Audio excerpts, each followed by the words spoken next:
Ito ay rated SPG, striktong patnubay at gabay ng magulang ang kailangan. Nagsimula na nga ang pakikipagsugal ni Tanggol na nakataya ang Star of Venus.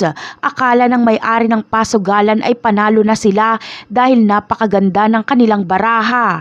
Ngunit mas maganda pala ang baraha ni Tanggol kaya si Tanggol ang panalo. Si Tanggol na ang may-ari ng pasugalan na yon. Hindi nandaya si Tanggol. Swerte lang talaga siya. Sa kabilang eksena naman ay swerte lang si David sa umpisa, pero sa huli ay natalo siya at naubos ang 10 milyon na winidro niya sa pera ni Catherine. Inaya ni Bullet si David na umuwi na pero hindi uuwi si David.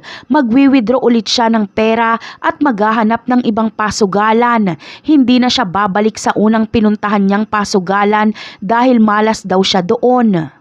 Kaya naman, sa pasugalan na napanalunan ni Tanggol mapapadpad si David. Dito ay makikita ni David si Tanggol at ikakagulat niya dahil mayaman na ito. Papakitaan ni David si Tanggol ng 20 milyon at makikipagsugal siya dito.